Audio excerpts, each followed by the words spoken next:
Amines या second लेक्चरमध्ये आपण अमाईन्सचं प्रिपरेशन बघणार आहे. आपण अमाईन्सचं प्रिपरेशन करायचं असेल तर ती एक पहिली मेथड आहे तुम्हाला, ती म्हणजेच by aminolysis of alkyl halide. By aminolysis of alkyl halide. आता अल्किल हलाइडचा अमायनोलिसिस करायचं आहे.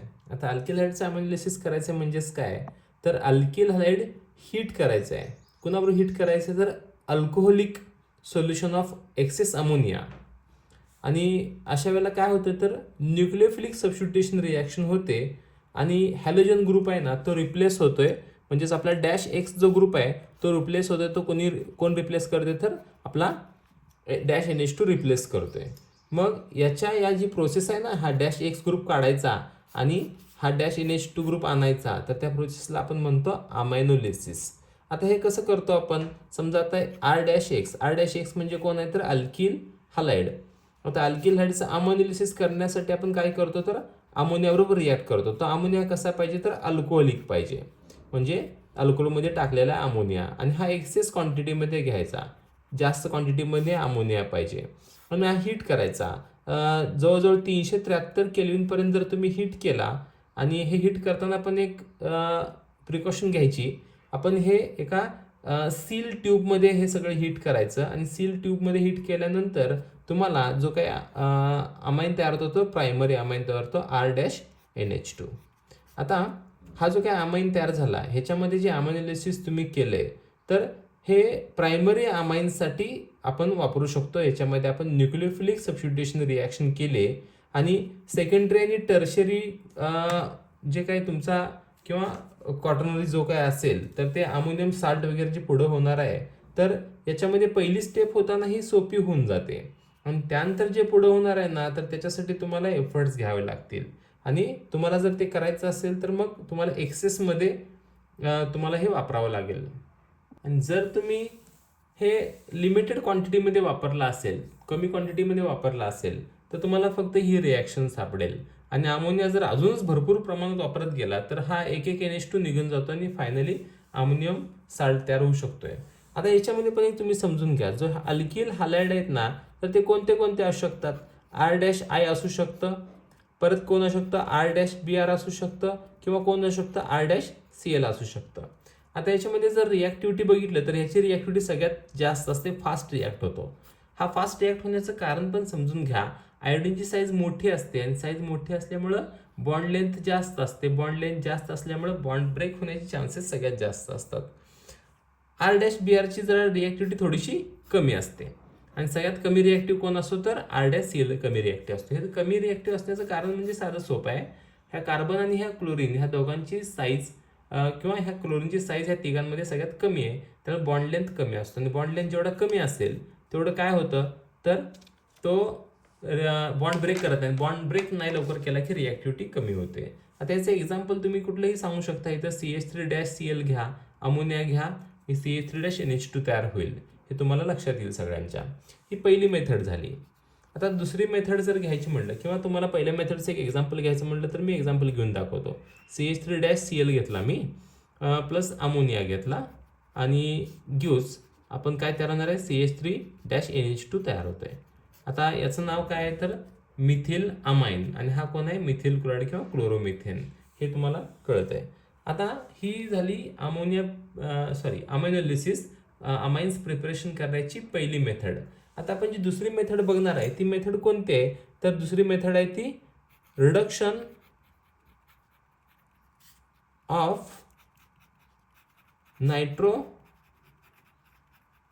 कंपाऊंड्स. आता रिडक्शन ऑफ नायट्रो कंपाऊंडचं रिडक्शन करायचं आहे. तर रिडक्शन करायचं म्हणजे काय, तुम्हाला समजायला पाहिजे. कशाची ॲडिशन असते, हायड्रोजनची ॲडिशन असते. किंवा आपण काय करू शकतो, H ॲड करायचं, किंवा रिमूव्हल ऑफ O काढून टाकायचं, म्हणजेच रिडक्शन आहे ना.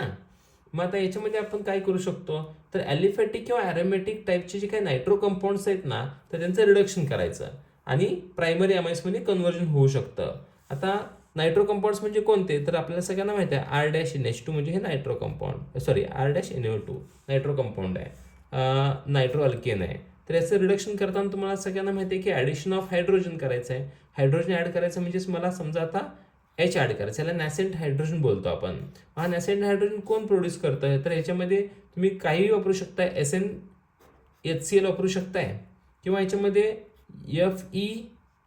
FeHCl वापरू शकताय किंवा ZnHCl वापरू शकताय, तुमची मर्जी. किंवा आपण कॅटालिटिक हायड्रोजनेशन जे केलं ना आतापर्यंत H2+Ni वापरू शकताय, हे बऱ्याच वेळेला आपण वापरलंय. किंवा PT और PD आणि H2 वापरू शकता. किंवा सगळ्यात एकदम बेस्ट आपला हम सस्ती चीजों का शौक नहीं रखते वाला LiAlH4 वापरू शकता, लिनियम ॲल्युमिना हायड्रेट. मग 1 2 3 4 5 6 यातलं काहीही वापरलं तरी चालतंय. आपल्याला काय करायचं आहे, रिडक्शनच करायचं आहे. काय करायचं आहे, रिडक्शन. हे रिडक्शन खूप महत्वाचं आहे. मग रिडक्शन करायचं म्हटल्यानंतर आपण काय करतोय, तर हा H ॲड करतोय, हा H ॲड करतोय आणि हा H ॲड करतोय आणि हा O रिमूव्ह करतोय. मग आता याच्यामध्ये काय होईल, तर हा जो 2 ऑक्सिजन आहेत ना ते निघून जातील आणि 2 ऑक्सिजनच्या बदल्यात 2 हायड्रोजन येतील. R-NH2 तयार होईल. हा प्रायमरी अमाइन तयार झाला. आणि मग बाकीच्यांचं काय होईल, ह्या 2 ऑक्सिजनचं, तर कोण तयार होतो, तर पाणी तयार होतो, वॉटर तयार होऊन जाईल. आता ही जी रिॲक्शन आहे, ही रिॲक्शनला म्हणायचं रिडक्शन ऑफ नायट्रो कंपाऊंड्स. आपण आता 2 रिॲक्शन्स बघितल्या. आता ज्या पुढची रिॲक्शन जे बघणार आहे ती आपण 3 नंबरची रिॲक्शन बघणार आहे. तर 3 नंबरच्या रिॲक्शनमध्ये काय करायचं आहे, याच्यामध्ये पण रिडक्शनच करायचं आहे. 3 नंबरच्या रिॲक्शनमध्ये आपल्याला रिडक्शन करायचं आहे. तर रिडक्शन करायचं म्हणजे कसं रिडक्शन करतो आपण आणि कुणाचं रिडक्शन करायचं आहे, तर reduction of alkyl cyanide. Alkyl सायनाइडचं रिडक्शन करायचं आहे. आणि अल्किल सायनाइडला आपण अल्कॅन नायट्राइल सुद्धा म्हणू शकतो IUPACच्या नॉमेनक्लेचरनुसार.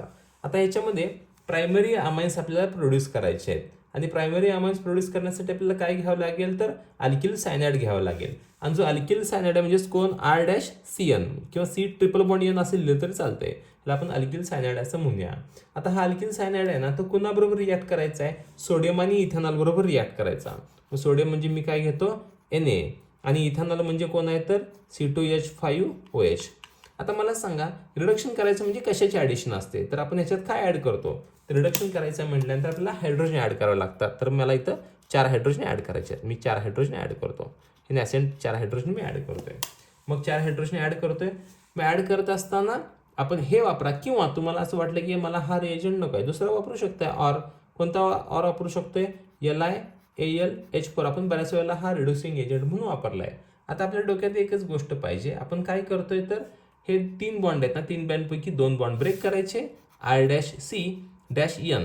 आता ह्याच्यामध्ये ह्या नायट्रोजनला, ह्या कार्बनला काय करायचं, तर ह्या कार्बनला आपण 2 हायड्रोजन जोडायचे. ह्या कार्बनला मी 2 हायड्रोजन जोडतो आणि नायट्रोजनला मी 2 हायड्रोजन जोडतो.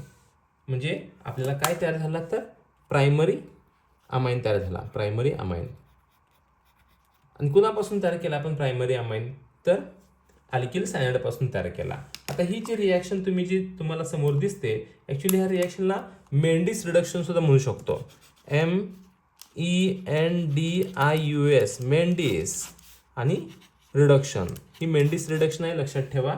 आपण मेंडिस रिडक्शनमध्ये आपण अल्किल सायनाइडपासून प्रायमरी अमाइन तयार करतोय. आता हीच रिॲक्शन आहे, सेम रिॲक्शन आपण चौथी रिॲक्शन म्हणून पण बघणार आहे. ॲक्च्युली चौथी रिॲक्शनमध्ये आपण काय करणार आहे, इथं जसं सायनाइडपासून आपण बनवलं ना प्रायमरी अमाइन, आपण सायनाइडपासून नाही बनवणार.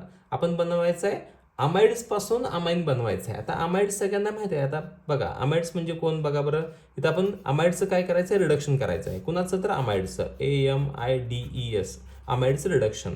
आता प्रायमरी अमाइड्स आहेत ना, आता ते प्रायमरी अमाइड्सचं रिडक्शन करताना आपण हेच रिड्युसिंग एजंट वापरायला काय हरकत नाही. मग अमाइड्स काय असतो आपला, R-C-O-NH2, याला आपण काय म्हणतो, अमाइड बोलतो आपण. आता अमाइडमध्ये किती हायड्रोजन वापरले, तिथं मला 4 हायड्रोजन वापरायचे आहेत. तिथं पण मला 4च हायड्रोजन वापरायचे आहेत, नॅसेंट हायड्रोजन. इन प्रेझेन्स ऑफ काय करायचं आपल्याला, सोडियम आणि कोण आहे, इथिल अल्कोहोल. किंवा आपण काय वापरू शकतो, आपल्याकडे भरपूर पैसा असेल तर आपण हे वापरायला काय हरकत नाही, AlH4Li. हा स्पेसिफिक आहे, ह्याच्यामध्ये पण काही बरं. याच्यामध्ये हा हायड्रोजन आपण ह्याच्यामध्ये ॲड करायचा. मग कसं ॲड करायचा, तर O काढायचा. आपलं काय ठरलं, रिडक्शन करायचं म्हणजे O काढायचा आणि H ॲड करायचा. बघा बरं, हा R-C-NH2 ऑलरेडी इथं आहेच. आता मी फक्त काय करतोय, ओ काढून टाकला आणि ओचं काय होणार आहे माहिती आहे का, ओचं वॉटर तयार होतंय आणि 4 हायड्रोजनपैकी इथं ह्या कार्बनला 2 हायड्रोजन येतात आणि 2 हायड्रोजन वॉटरला जातात प्लस H2O तयार होतोय, पाणी तयार झाला. मग आता याच्यामध्ये आपण अमाइडचं रिडक्शन करून सुद्धा आपण अमाइन्स बनवू शकतो. पुढची जी रिॲक्शन आहे तर त्या रिॲक्शनमध्ये आपल्याला काय करायचं आहे, समजा मी इथं 5 नंबरची रिॲक्शन देतो. तर याच्यामध्ये आपण काय करतोय, तर थॅलामाइडपासून आपण अमाइन तयार करतोय. आता थॅलामाइडमध्ये आपण काय करतो, तर ॲक्च्युली ह्या रिॲक्शन आपण म्हणतो Gabriel phthalimide synthesis, GABRIEL, Gabriel phthalimide. थॅलामाइडचं P सायलेंट आहे बरं का, PHTHALIMIDE, थॅलामाइड सिंथेसिस. आता गॅब्रियल थॅलामाइड सिंथेसिसमध्ये आपण काय करतो, तर आपण ह्याच्यामध्ये फक्त आणि फक्त प्रायमरी अमाइन्सच तयार करतो. आता हे प्रायमरी अमाइन्स तयार करण्यासाठी आपण काय करतो, तर पहिल्यांदा थॅलामाइड घेतो. थॅलामाइडचं स्ट्रक्चर बघा, समजून घ्या तुम्ही. पहिल्यांदा हे बघा, पहिल्यांदा आपण काय काढायचं, बेन्झिन काढायचा. हा बेन्झिन आहे. त्याच्यामध्ये काय करतो, अमाइड म्हणजे तुम्हाला माहिती आहे की R'(C)O' कोण असतो, तर नायट्रोजन, याला आपण अमाइड बोलतो. बघा इथं पण अमाइड आहे ना, R'(C)O' NH2, पण इथं R म्हणजे अल्किल ग्रुप समजा, अरिल ग्रुप समजा, CN इथं आलंय. आणि इथं सेम इकडं पण एक कार्बन काढा आणि इथं O, म्हणजे 2 अमाइड आहेत असं समजून घ्या. आणि इथं केला. आता तुम्ही इथं ह्या नायट्रोजनची व्हॅलन्सी 3 आहे, सगळ्यांना माहिती आहे की हायड्रोजनला, याला माहिती थॅलामाइड. आता हा जो थॅलामाइड आहे ना, तो थॅलामाइड काय करायचं, तर अल्कोहोलिक KOH बरोबर रिॲक्ट करायचा. आता अल्कोहोलिक KOH बरोबर रिॲक्ट केला तर याच्यातून वॉटर निघून जातं. वॉटर निघून झाल्यानंतर साल्ट तयार होतं. आता साल्ट तयार होते म्हणजे समजून घ्या की हा जो H आहे, हा H बघा, हा H आणि हा OH काय होऊन निघून जाणार आहे, तर पाणी निघून जाते. आणि मग ह्या नायट्रोजनला कोण अटॅच होणार आहे, मग बघा बरं, हा K अटॅच होतो. म्हणजेच काय तयार होतं बघा बरं, हा बेन्झिन ॲज इट इज इथं लिहायचा, हा C(O') इथं पण C(O') इथं आला. हा नायट्रोजनवर जो आहे ना, तो मायनस चार्ज येतो आणि केवर कोणता चार्ज असतो, प्लस चार्ज असतो. हे दोघं एकत्र येतात. हा साल्ट तयार झाला. हे साल्ट कुणाचं आहे, तर पोटॅशियमचं साल्ट आहे. याला बोलायचं पोटॅशियम साल्ट ऑफ थॅलामाइड.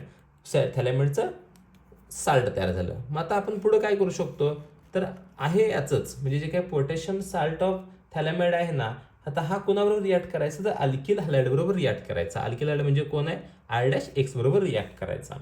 आता R' बरोबर रिॲक्ट केल्यानंतर काय होतंय, तर हा जो K आहे ना, हा K आणि हा X, KX म्हणून बाहेर पडतात. मग हे जर KX म्हणून बाहेर पडलं तर बघा, समजून घ्या, KX इथनं निघून गेला तर हा R काय करतो, हा नायट्रोजनला अटॅच होतो. मग बघा बरं स्ट्रक्चर काय होईल, बघा हा बेन्झिन आहे, हे इथंपर्यंत सेमच आहे सगळं, C(O'). ॲक्च्युली ही रिॲक्शन म्हणजे काय, खोदा पहाडावर निकला चुहा, तशा पद्धतीनं रिॲक्शन आहे. कारण हे सगळे मोठं स्ट्रक्चर तुम्हाला दिसतंय, फायनली तुम्हाला छोटासा प्रायमरी अल्किल अमाइन तुम्हाला दिसणार आहे. आता याच्यामध्ये काय तयार होतं, ह्याला माहिती N अल्किल थॅलामाइड बोलायचं, कारण N नायट्रोजनला हा अल्किल ग्रुप अटॅच आहे म्हणून N अल्किल थॅलामाइड बोलतो आपण त्याला. मी लिहितो इथं N अल्काइल थॅलामाइड बोलायचं. आता हा जो N अल्किल थॅलामाइड आहे ना, आता फायनल स्टेपमध्ये आपण काय करतो, तर फायनल स्टेटमध्ये आपण हा NaOH बरोबर रिॲक्ट करायचा. NaOH बरोबर, हा ॲक्वेस NaOH बरोबर जर रिॲक्ट केला तर काय तयार होतं माहिती आहे का, तर हा जो तुमचा हा जो ग्रुप आहे कुठला, R' वाला हा ग्रुप याच्यामधनं कोण निघून जातं, तर इथून हा ब्रेक करा. आता इथं काय होतंय, ज्यावेळेला तुम्ही अल्कली बरोबर रिॲक्ट करताय त्यावेळेला काय होतंय बघा, हा मी ॲज इट इज लिहितो इथं C(O'), इथं C(O'), इथं -ONA, इथं -ONA, हा साल्ट आहे, प्लस तुम्ही बघा इथं हा R'(NH) N आहे का इथं, तर ह्याला 2 हायड्रोजन अटॅच केले तर काय तयार होते बघा बरं, R'(NH2) तयार होतोय. म्हणजे हा कोण तयार झाला, प्रायमरी अमाइन तयार झाला. आता प्रायमरी अमाइन तयार झाला. आता ही जी रिॲक्शन आपण केली ना, तर याला म्हणायचं Gabriel phthalimide synthesis. Gabriel phthalimide सिंथेसिसमध्ये थॅलामाइड घ्यायचा, अल्कोहोलिक KOH बरोबर रिॲक्ट करायचा, साल्ट तयार होतोय. साल्ट परत अल्किल हॅलाइड बरोबर रिॲक्ट करायचा, N अल्किल थॅलामाइड तयार होतोय. N अल्किल थॅलामाइड NaOH बरोबर रिॲक्ट करायचा, प्रायमरी अमाइन तयार होतोय. तर मी तुम्हाला आता 5 नंबरची रिॲक्शन सांगितली. ही 5 नंबरची रिॲक्शन जी आहे ती गॅब्रियल थॅलामाइड सिंथेसिस होती. आता आपण लास्ट रिॲक्शन बघणार आहे. ती लास्ट रिॲक्शन जी आहे ना, तर आणि मी तुम्हाला सांगायचं विसरलो की ही जी रिॲक्शन आहे ना, ही फक्त आणि फक्त प्रायमरी अमाईनसाठीच आहे, स्पेशल प्रायमरीसाठी आहे. बरं नेक्स्ट पुढचा. आता याच्यामध्ये आपण जी लास्ट रिॲक्शन बघणार आहे किती नंबरची, तर 6 नंबरची रिॲक्शन आहे, शेवटची रिॲक्शन. आता शेवटची रिॲक्शन कोणती आहे, तर आपण याला हाफमन डिग्रेडेशन म्हणू शकतो. HOFMANN हाफमन डिग्रेडेशन म्हणू शकताय, किंवा ह्याला अजून बरीचशी नावं आहेत. आपण ह्याला काय काय म्हणू शकतोय बघा, हाफमन डिग्रेडेशन म्हणा, किंवा हाफमन रिअरेंजमेंट म्हणा, किंवा हाफमन ब्रोमाइड डिग्रेडेशन म्हणा, किंवा हाफमन हायपर ब्रोमाइड डिग्रेडेशन म्हणा, तुमची मर्जी काही म्हणू शकताय. आता ह्याच्यामध्ये आपण काय करतो, ही एक चांगली लॅबोरेटरी मेथड आहे. आपण अमाइडचं कन्व्हर्जन आपण अमाईनमध्ये करू शकतो, ते पण प्रायमरी अमाईनमध्ये करू शकतो. पण अमाईनमध्ये करत असताना एक कार्बन ॲटम कमी होणार बरं का. म्हणजे बघा आता हा कोण आहे बघा बरं, हा अमाइड आहे. कोण आहे तर अमाइड, AMIDE अमाइड आहे. तर हा अमाइड आहे ना, ह्याच्यामध्ये एक कार्बन ॲटम गायब होणार, म्हणजे एक कमी कार्बन ॲटम तुम्हाला अमाईनमध्ये दिसणार आहे. आता ही रिॲक्शन आहे ना, तर ह्या रिॲक्शनमध्ये आपण काय करतो, तर हे जो प्रायमरी अमाइड आहे हा कोणाबरोबर रिॲक्ट करतो, तर Br2 बरोबर रिॲक्ट करायचा. प्लस आणि कोण घ्यायचं, तर KOH घ्यायचा. तर KOH कसा घ्यायचा, ॲक्वेसवाला KOH घ्यायचा, आणि हे हीट करायचा. आणि हे जेव्हा हीट करताय तुम्ही, हीट केल्यानंतर तुम्हाला काय मिळतं, तर बघा लक्ष द्या. आता इथं R-NH2 मिळतो. R-NH2 म्हणजे कोण मिळतो, प्रायमरी अमाईन मिळतो, प्रायमरी अमाईन. प्लस काय काय रिलीज होते बघा बरं, तर KBr रिलीज होतो. परत प्लस काय रिलीज होतं, K2CO3 प्लस 2H2 रिलीज होतो. म्हणजेच आपल्याला काय मिळाला, हा प्रायमरी अमाईन मिळाला. आता हा जो प्रायमरी अमाईन तुम्हाला मिळाला आहे, हा प्रायमरी अमाईनमध्ये आपण जर एक एक्झाम्पल बनवायचं म्हटलं तर तुम्ही आरच्या ठिकाणी कोणताही अल्किल ग्रुप टाकू शकताय. आणि अल्किल ग्रुप टाकल्यानंतर मग इथं हा जो अल्किल ग्रुप आहे तुम्हाला इथंच दिसेल. पण तुमच्या एक लक्षात आलं का बघा बरं, हा जो कार्बन ॲटम गायब झालाय, आणि याचा अर्थ याला आपण म्हणायचं step down reaction. Step down reaction असं का म्हणायचं, तर याचं कारण आहे की अमाइडमध्ये जेवढे कार्बन ॲटम असतात त्यापेक्षा एक कार्बन ॲटम कमी ह्या प्रायमरी अमाईनमध्ये तुम्हाला सापडतो, म्हणून याला आपण म्हणतो स्टेप डाऊन रिॲक्शन. आता मी तुम्हाला बेसिक फॉर्मॅटमध्ये ह्या रिॲक्शनचं प्रिपरेशन सांगितलंय. आता आपण टोटल ज्या रिॲक्शन्स बघितल्या त्या ह्या 6 रिॲक्शन बघितल्या. ह्या 6च रिॲक्शन प्रिपरेशनचे आहेत, ह्याच्यावर काही करायचं नाही आपल्याला. एवढ्या 6 रिॲक्शन परफेक्ट करून ठेवा. नेक्स्ट लेक्चरमध्ये आपण त्याच्या फिजिकल प्रॉपर्टीज आणि नेक्स्ट केमिकल प्रॉपर्टीज बघूया. थँक्यू.